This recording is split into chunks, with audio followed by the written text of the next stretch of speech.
ज्ञान स्वरूपं निज बोध रूपं योगेन्द्र बीजं भवरोगभयं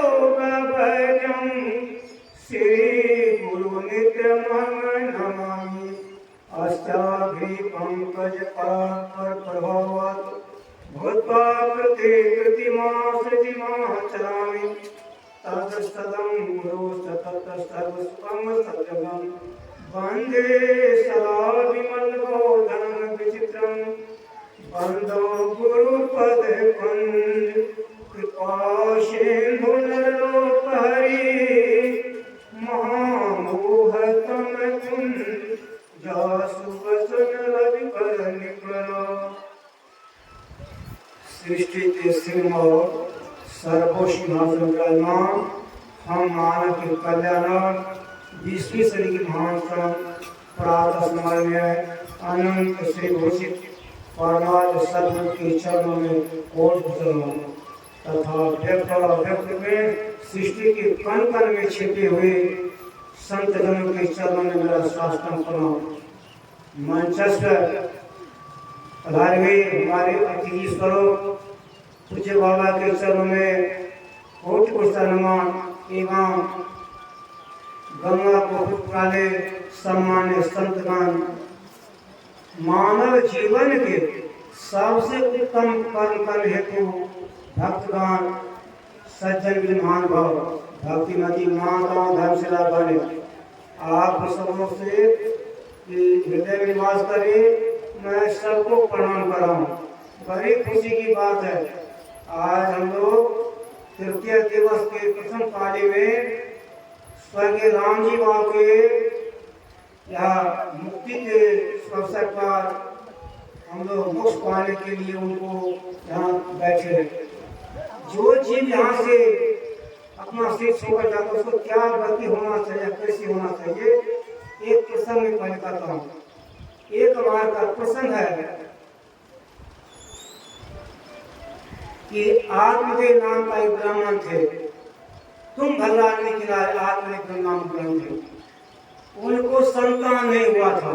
अंत काल में संतान नहीं हुआ तो बेचारे चले गए कहाँ। बहुत बड़ा ज्ञानी था, बहुत बड़ा पंडित था आत्मदेव का ब्राह्मण। वह अंतिम काल तक धन संपत्ति पूर्ण था, कोई पुत्र नहीं हुआ। अंत में वह चला गया कहाँ, कहा हमें जीवन से रहना ही बेकार है, अब जाकर डूब कर मर जाते हैं, कोई संतान नहीं है, चला गया कहाँ, नदी के किनारे। वहां जाकर उन्होंने गले भर पानी अपना गर्दन को डाल दिया। जब मरने लगा उसी समय एक साधु बाबा वहां खड़े हो जाते। कहा बाबा क्यों मरते हो? कहा बाबा कोई संतान नहीं है, जल देने वाला कोई नहीं है, संतान हमको चाहिए। बाबा कहते देखो संतान से सुख मिलेगा, अपना कल्याण तो अपना ही करना होगा। संतान पीछे क्या करेगा उसका ठिकाना है, अपना कल्याण अपना कर लो। कहा नहीं वह कुछ भी हो, कहा संतान को दुख देगा, तकलीफ देगा। कहा बाबा कुछ भी हो एक संतान हमको चाहिए। बाबा क्या के एक फल ला कर दिए। वह फल क्या है?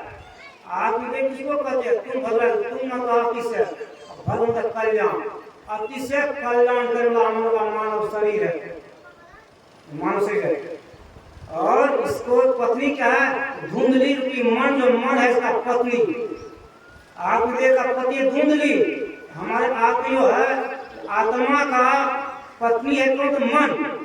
मन जो है मन के बस में धुंधली नहीं रहती है, धुंधली अपने बस में करती आत्मा को।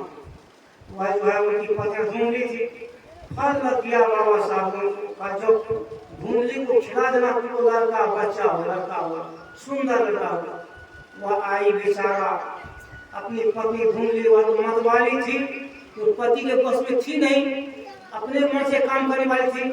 कहा तुम इस फल को खा तुमको संतान होगा। अब वह विचारने लगी, मन विचार करता है हम क्या करेंगे, संकल्प करता है। वह विचारने लगी कि फल हम खा लेंगे, हम गर्भवती हो जाएंगे, कौन भारी होना सहेगा, फिर बच्चा होगा कौन पोषना पालना पड़ेगा, इस दुख से कौन इतना बड़ा करेगा। उनकी बहन की बुद्धि, जब बुद्धि और मन जब विचार करते हैं तो आत्मा को बहुत दुख होता है, आत्मा को दुख होता है। मन और मन बुद्धि संकल्प विकल्प करता है तो एक हो जाता है, आत्मा को बहुत कष्ट होता है।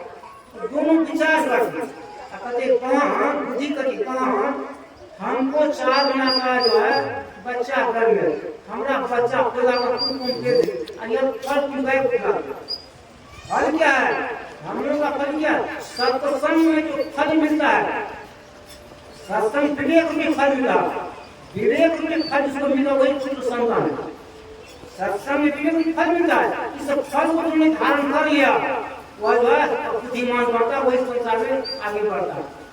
सत्संग साधु में से विवेक मिला, फल को खिलाने से ना उसको गाय को खिला दिया, कुछ दिन के बाद जो है बुद्धि को एक लड़का हुआ 4 महीना, और लड़का लाल को दे दिया अपने मन को, भूमि को, आकाश को कुछ प्रसव का नकल कर लो, हमको बच्चा हुआ, पति को धोखा दे दिया, हमको लड़का हुआ, पति आते हैं आज के पता इतना बड़ा लड़का कहाँ, वो जो खाए पिए ना हमारा बच्चा नहीं पूछा ऐसे, और धूप मुस्का जो है लड़का पहला अवध फल खिलाया था, गाय को दिया था, गाय के गर्भ से निकला एक बच्चा, उसका कान था बहुत ऐसा सही था मानव, उसका नाम था गोकर्ण। इनका जो बच्चा हुआ धोनी का छल कर बच्चा हुआ था, छल से इनका था धोनी के दिन अपने नाम पर रखेंगे, आग वाले के दिन अपने नाम पर, उनका नाम था धुंधकारी, नाम धुंधकारी। धुंधकारी क्या किया, जैसा नाम वैसा कर्म करने लगा, यानी पाप मचाने लगा, इधर ठाए उधर ले, क्योंकि छल पर इसका पुरुष होता है, अत्याचार होता है, माता को मारे, पिता को मारे, भाई को मारे। गोकर्ण जो था, गौ के जो संत के प्रसाद से जो हुआ था गोकर्ण, वो बहुत ज्ञानी था, समझदार था, उसमें काफी पापा जी क्या करेंगे, इसको छोड़ दिए बाबूजी, अब तो कुर्बान मचाने लगा है, अब लोग चलिए हम लोग तपस्या के जंगल जाते हैं। पिताजी को मारे, माता पिता और उनका गोकर्ण तीनों निकल के घर से निकल गया, इसको छोड़ दिए घर पर। अंत में यह क्या करता है, 5 वेश्या के घर में फंस जाता है, और 5 वेश्या क्या है, 5 वेश्या 5 विषय है, विषय क्या है, रूप रस गंध जब मन का विषय में फंस जाता है, विषय वासना में आत्मा को अत्यंत दुख लगता है। मन का विषय में फंस गया, आंख का काम है रूप को देखना, कान का शब्द को सुनना, जीवा का स्वाद लेना, त्वचा का स्पर्श करना, और नाक का गंध लेना। यह जब 5 विषय में जो आदमी फंस जाता है, वह जो है संसार में कुछ नहीं कर पाता है। मृदबाल सब प्रपंच विषय सब दुख है, निज सूरत में हमें अपने में लगाना चाहिए, यह विषय सबसे बड़ा दुख है। वह वेश्या के घर 5 विषय फंस गया, अब वेश्या का धन लेना शुरू कर दिया। जो व्यक्ति विषय फंसता है, विवेक धन उसका मर जाता है। आज देखिए ना, जिसका विवेक मर गया है, बहुत सारे जेल का हवा खा लेगा, विवेक ही हुआ जेल हवा खा लेगा। तो जो विषय में फंस गया, या चमड़ा विषय हो, या शब्द का विषय हो, या रूप का विषय हो, या जीव स्वाद का विषय, जो फंस गया विषय में, वो जेल हवा खा रहे हैं। या गुरु महर्षि ने कहा, मृदबाल सब प्रपंच ही विषय सब दुख रूप है, निज स्वर विषय प्रभु में लगाना चाहिए। वह वेश्या फंस गया, अब सारा धन उसका ले लिया, धन जब फंस गया, इनको मार दिया, इसका अकाल मृत्यु हो गया, धुंधकारी का अकाल मृत्यु हो गया।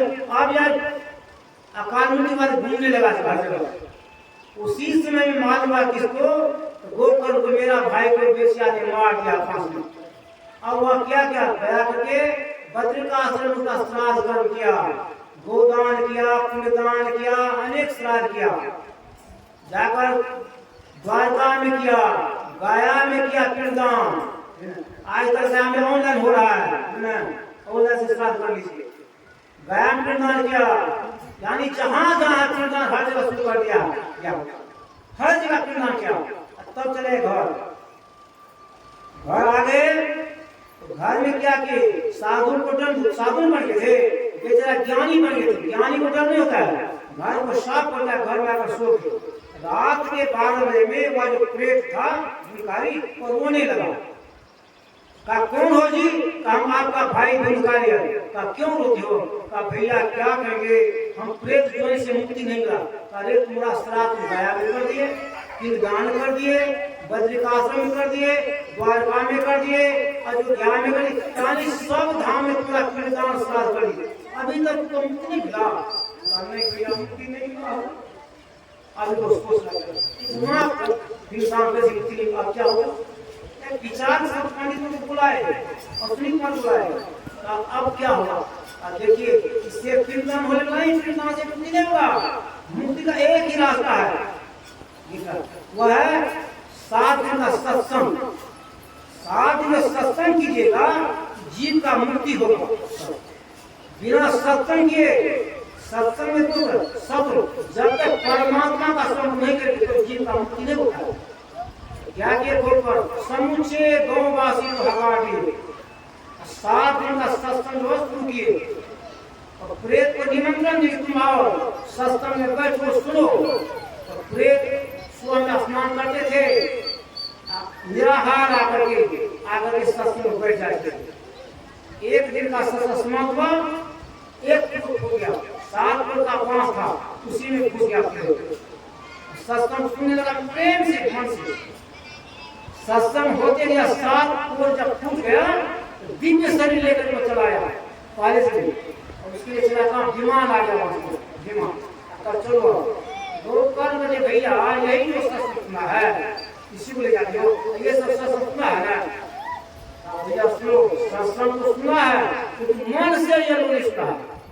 जिस तरह से मन से प्रेत ध्वनि मिलाकर उनका सुना, उस तरह से ये लोग नहीं सुना है। ये लोग खुशबू में लग गया था गपशप में। जो मन से सत्संग सुनेगा उसी में ज्ञान मिलेगा। मन से सत्संग सुना प्रेम से निराहार होकर के, तो अब क्या होगा? फिर सत्संग कराए, सब जिन आदमियों ने अपने मन से सबका उद्धार हुआ। कहने का है अभी जो पाठ हुआ है मुक्ति पर, जीव का मुक्त कैसे? जीव जो संसार वैसा मुक्ति हो, मुक्ति क्या है? घर को छोड़ मुक्ति हो गया, बाल को छोड़ मुक्ति हो गया, यह मुक्ति नहीं है। गुरु महाराज कहे मुक्ति क्या है? गुरु महाराज के पास जाते थे सबसे, बाबा हमको ये दुख है, बेटा नहीं है, बेटी नहीं है, धन नहीं है, नौकरी नहीं हो रहा है, देह में रोग है। गुरु महाराज सबको निवारण कुछ करते थे, सभी भक्त ने का घेर दिया। अब गुरुदेव ये बताइए संसार में सबसे बड़ा दुख क्या है? संसार में सबसे बड़ा दुख क्या है? उस दुख का निवारण क्या है? गुरु महाराज क्या किया? आवागमन श्रम दुख दूजा है नहीं जग में कोई, इसके निवारण के लिए प्रभु भक्ति करिए। आवागमन क्या? माँ के गर्भ में आना, कितना दुख है उसको पता है। कैद खाना, जेल में खाना, कितना दुख था माँ के गर्भ में। अब फिर माँ के गर्भ से दूसरे माँ के गर्भ में चला जाना। जन्म काल में, मृत्यु काल में दुख होता है, अस्थायी दुख होता है। बुढ़ा तो देखिएगा मनुष्य में कितना मच्छर काटता है, क्या क्या दुख होता है वही जानता है। जन्म में जो बच्चा जो यीशु पैदा उनको मालूम क्या दुख होता है। कहे जन्म मरण में ये दुख होता है, यह सबसे बड़ा दुख है। इसी दुख के निवारण की हमको मुक्ति क्या? यानी जन्म मरण के चक्कर से जो मुक्त हो गया, फिर दूसरा सिर धारण नहीं करना पड़े, उसी का नाम मुक्ति। मुक्ति में क्या करना पड़ेगा? गुरु महाराज बताता है 4 साधन करना होगा। मानस जप, मानस ध्यान, दृष्टि साधन और सर्वस्व की भक्ति करके अंधकार प्रकाश और सब के प्राकृतिक तीनों पदों से पार लेना और सर्वेश्वर चेतना का ज्ञान करके मोक्ष पाने का मनुष्य माता अधिकारी। दूसरा कोई पशु का ध्यान करेंगे?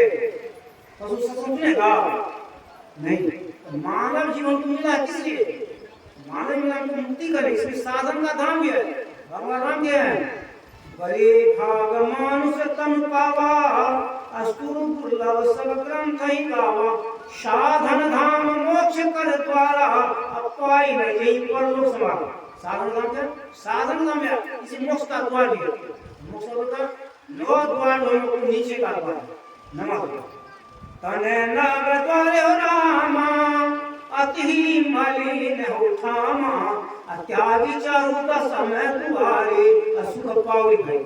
नौ द्वार गंदे का आंख से किसी करता, कान से कुछ, नाक से लेकर मुंह से लाल हुआ और नीचे जो दो द्वार है मन का गंदा हुआ। इसमें जब तक जीव फंसा रहेगा इसी में, तब तक इसका मुक्ति होने वाला नहीं है। इससे ऊपर उठ करके दसवां द्वार जहाँ तिरुपति मालवों का शिव नेत्र कहते हैं, सोना घाट कहते हैं, ये जिला टीला है यानी गंगा जी। गंगा जमुना के बीच में सरस्वती धारा है। अगर हम लोग का मरने समय में मन वहाँ टिक गया तो मुक्त हो गए, मुक्त हो, तब फिर जन्म नहीं मरना पड़ेगा। अगर कहीं मन वहाँ नहीं टिका, संसार में फंस गया, क्या हो? संसार फिर जाएंगे। मरने समय में जो जीव को जो कल्पना होता है वही अंतकाल में होता है। हमको मरने से किसका चिंतन करते? परिवार का, धर्म का, इसका चिंतन चिंतन करेंगे परमात्मा का। और वो चिंतन हुआ तो एक ही दिन हो जाएगा, एक दिन होगा। करत करता अभ्यास के जन्म हो सुलाम रसली जब सिंपल इंसान हमको करते कटिवा जब शुरू में कीजिएगा तब होगा। अब लोग क्या करेगा, बूढ़ा बन जाते हैं, अब दांत टेढ़ा हो गया है, नाक में कान में आंख में टेढ़ा, सब भक्ति करना होता है। भक्ति करे, भक्ति नीचे नहीं मुक्ति की भक्ति किसी का नहीं करे। ऐसे का भक्ति बाजार क्या करते हैं, भक्ति भक्ति अभी थोड़ा बुढ़ाई खुल लिया, थोड़ा चल लिया, थोड़ा छक लिया, थोड़ा चंदन लिया, चलेगा भगवती माँ। हे माँ भगवती हमको बेटा दीजिए, हमको बेटी दीजिए, हमको धन दीजिए, हमको नौकरी दीजिए, हमको ये दीजिए, ये मांग करते हैं। भगवान शंकर भी यही मांग करते हैं। भगवान शंकर क्या मांगते सुने हैं, बार बार बर मांगो हर कदेहु श्री रंग पद सर्व पाई भगत सदा सर्व। कभी भजन मांगे हैं भगवान भक्ति मांगे, हम लोग क्या मांगे? ये संसार दीजिए। संसार मांगने में संसार मिलता है तो बोलते रहिए। 11,000 का तपस्या कर रहा दशरथ, पुत्र मांग लिए, कितना सुख हुआ, हो गया सुख, कितना दुख जाना पड़ा। इसलिए जब परमात्मा मिल जाए, परमात्मा मतलब किस लिए? भक्ति निश्चय मुक्ति की संत करे सब अध्याय जिन जिन मन आलस किया जन्म जन्म पछताए। सीढ़ी लगा बस में है, 3 सीढ़ी है इसमें मानव में, स्वर्ग जाने का, मुक्ति पाने का, स्वर्ग नरक मुक्ति पाने, 3 सीढ़ी। स्वर्ग नहीं है, नरक नहीं है, मुझे जहाँ आपको जाना चाहिए। मानव मिला ना, आपको शरीर मिला, काम करने का स्वतंत्र है, कुछ भी कर लीजिए, लेकिन फल पाने का परतंत्र है। फल देने का दूसरा है, यह जो है सुधार में है। इसीलिए कहा है जब भगवान राम चले गए थे जंगल में, कहा मुनियों के हानि लाभ जीवन मरण जस तब तक विद्या। यह जो है ये 6 प्रकार का क्या परमात्मा के हाथ में रखते हैं। किसी में क्या जीवन मरण जस तब तक विद्या। यह हम लोगों को क्या स्वतंत्र होकर काम कीजिए, संसार में जो करना कीजिए, लेकिन फल किसमें में आप स्वतंत्र नहीं है, परमात्मा फल देने वाला है। हमको चाहिए इस संसार में आए मानस में, यहाँ 10वां द्वार है, इसमें मुक्ति है। यहाँ जब जिसका जीव यहाँ चला जाता है मन अंत समय में यहाँ टिक जाता है, उसको मुक्ति मिलता है, तब फिर जन्म लेना नहीं पड़ता है। तो होगा कैसे?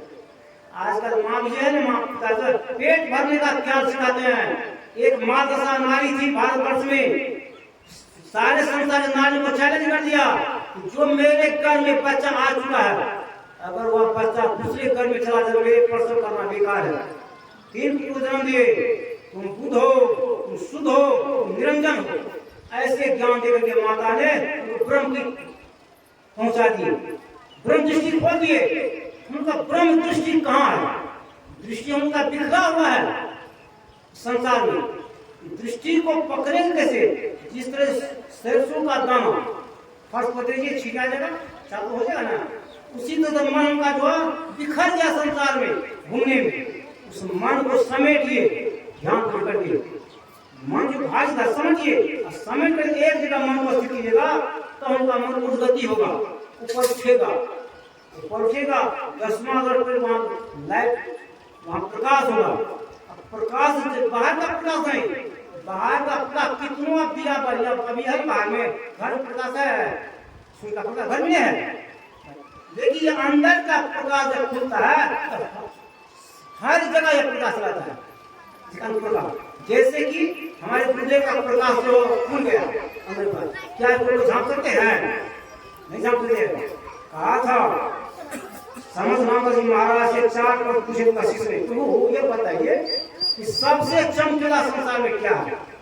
सबसे चमकीला सबसे जो है ब्रह्मा की लकीर को कौन मिटा सकता है? कौन मिटा सकता है? और काल के काल से कौन बचा सकता है? काल की काल से कौन बचा सकता है? पूछा था। कहने का कहा सोचिए, सुनो, काल की काल से एक जो है एक ध्रुव बचा सकता है, और ब्रह्मा की लकीर को कौन मिटा सकता है? और संत मिटा सकता है, फकीर। और सबसे चमकला क्या कहते हैं? सबसे चमकला सत्संग है। सत्संग से चमकला कोई चीज नहीं संसार में। सत्संग में जो आ गया, सत्संग को सुना, सत्संग का ज्ञान जिसको गया, उसका चमक कहीं पर का चमक रुकने वाला नहीं है। आज चमकता है, कबीर बाबा का चमक, गुरुदेव का चमक, हर जगह चमक रहा है ना। इसके चमक जो है चमक नहीं, क्योंकि सत्संग से संग कर दिए। संसार से संग नहीं किए, जो सत्संग से संग कर लेता है उसका चमक लाइट लग जाता है, और जो संसार समझ रहा उसका जो है संसार में रहता है। और कहा प्रेम से कोई श्री सदगुरु महाराज जी है। लेकिन सत्संग में एक एक शब्द है ना, उसका बहुत कीमत है। अगर कोई एक शब्द छूट गया, ज्ञान हुआ, आप लोग छूटेगा। कहने सबसे चमकीला कौन है? सत्संग है।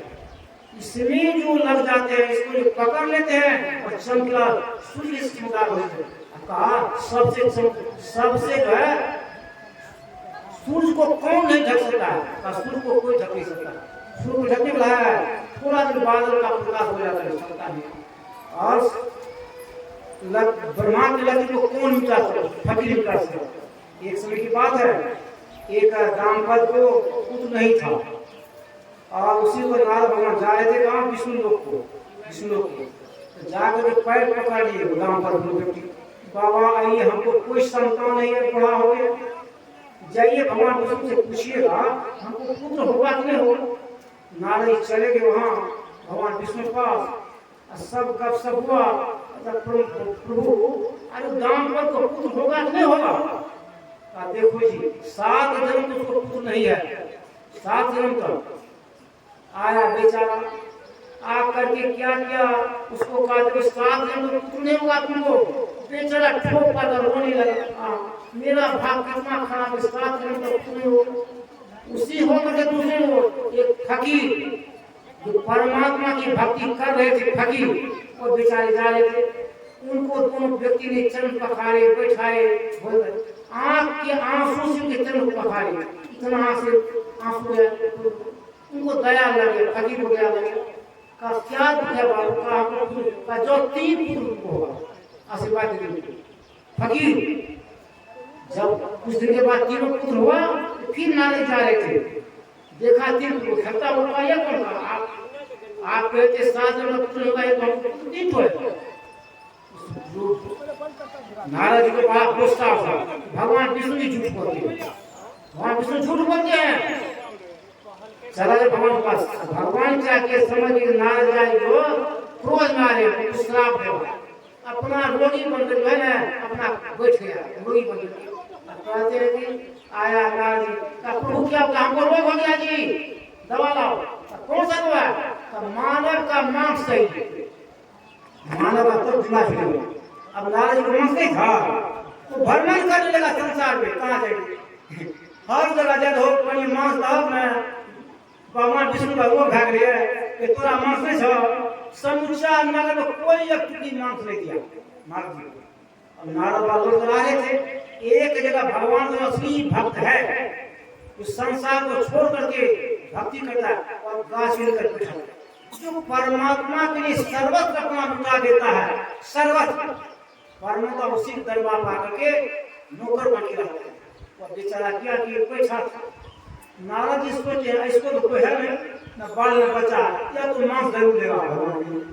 गया का नारद बड़ा व्याकुल छी अपने कते लिए कहते हो की कहबो भगवान विष्णु का रोग भाग गया, कहते मानव मांस चाहिए, भगवान का रोग भाग गए मानव मांस इस शरीर के शरीर छिए शरीर के छिए ओकरा खाली शरीर का कब का मांस चाहिए से बोलो तो हमने से पूछिए तो देखो पूछा तो रेट कही देगा लाओ छुरी कर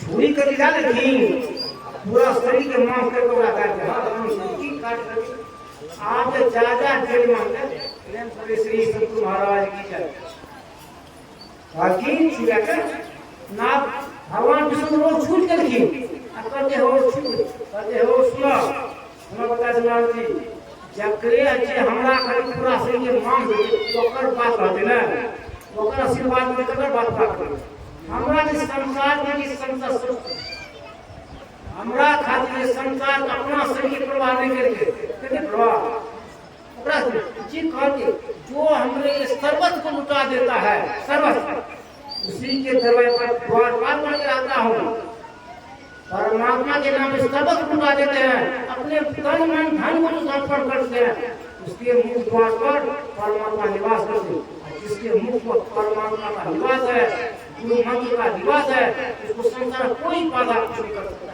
कोई बाधा नहीं गुरु मंत्र का निवास हो जाए सांस सांस में सुमन कर दे वो जाने कल की खबर नहीं पड़ी हमको क्या है कोई पता नहीं हमको चाहिए मुक्ति चाहते जीवता जीवती होना चाहिए हमको मरे बनते जिंदा में प्रेम को प्राप्त कर ले जैसे हमारे गुरुदेव प्राप्त हैं संस्कृत महाराज प्राप्त हैं ऐसे जिंदा प्रेम को प्राप्त होंगे उनके शरीर से सुगंध निकलेगा जो भक्ति करते हैं उनके सुगंध निकलता है भक्ति नहीं से दुर्गंध निकलता है हम लोग भक्ति करके अपने शरीर को भक्त बना ले प्रेम से बोलिए श्री संत गुरु महाराज की जय।